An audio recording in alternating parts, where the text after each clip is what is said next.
Assalamualaikum warahmatullahi wabarakatuh. Halo semua para pemirsa sekalian. Langsung saja masih tetap di suasana bulan suci Ramadan ya. Kali ini saya akan membahas mengenai salah satu hal yang sering disebutkan oleh masyarakat saat terjadi luka. Contohnya, Mas, kenapa lukanya tidak ditutup? Nanti lukanya terjadi infeksi. Mbak, luka bekas operasi sesarnya kenapa mengeluarkan cairan yang banyak? Jangan-jangan luka tersebut infeksi. Adik, kemarin bekas jatuh di lututnya kok mengeluarkan nanah? Jangan-jangan lukanya infeksi. Ya. Infeksi merupakan hal yang sering disebutkan saat terjadi luka. Nah, sebenarnya infeksi ini terjadi saat itu juga ataupun ada tahapan-tahapannya untuk mencapai yang namanya infeksi. Di kesempatan hari ini saya akan membahas proses ataupun tahapan-tahapan terjadinya infeksi pada luka. Di mana hal ini saya rasa penting untuk kita ketahui karena nantinya berhubungan dengan kapan kita harus memberikan antimikroba dan kapan kita harus meminum antibiotik. Oke, tidak semua saat terjadi luka langsung diminumkan antibiotik. Ya, nanti akan saya jelaskan di video berikutnya. Tapi di kesempatan hari ini saya akan menjelaskan mengenai tahapan-tahapan proses terjadinya infeksi. Oke, langsung saja.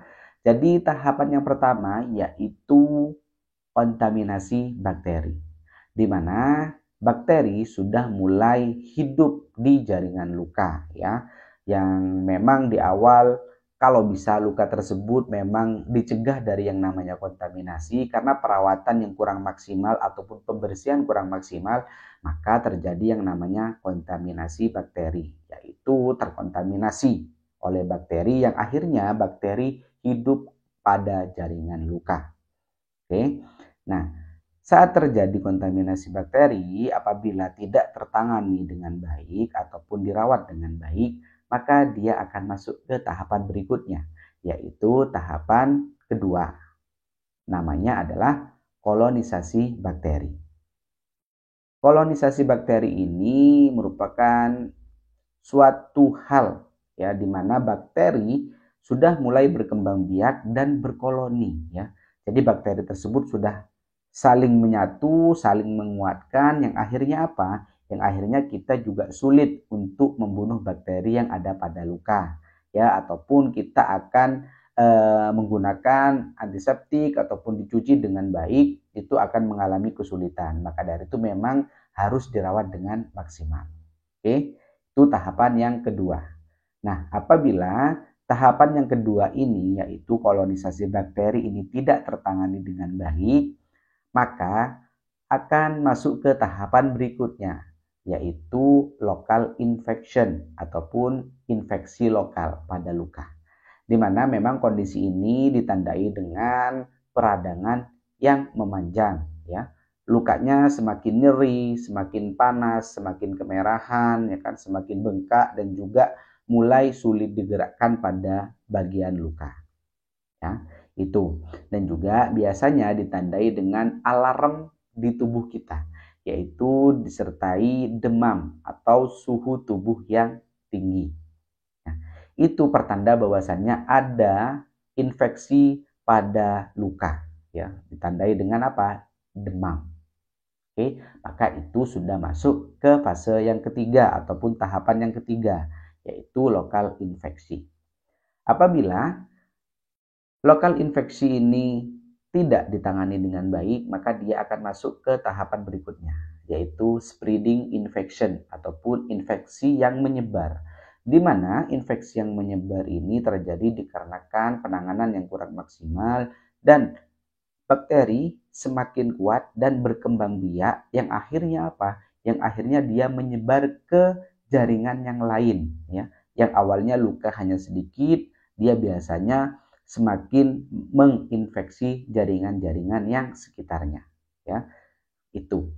itu adalah fase ataupun tahapan spreading infection.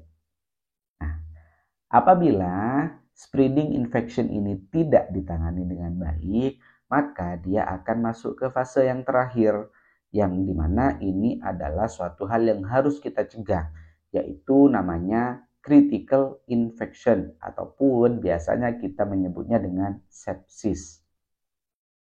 Sepsis ini adalah infeksi kronis ya, dimana sudah mulai masuk ke metabolisme tubuh kita karena bakteri yang awalnya menginfeksi jaringan tertentu, dia sudah masuk ke peredaran darah sehingga dia juga hidup di organ-organ yang lain dan menginfeksi ke organ-organ yang lain di dalam tubuh kita yang memang meningkatkan risiko kematian pada pasien.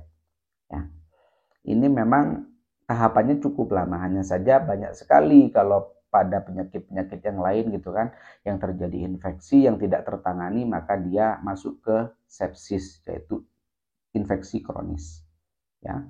Hal tersebut memang harus dicegah, di mana nantinya hubungannya dengan kapan kita harus memberikan antimikroba dan kapan kita harus meminum antibiotik.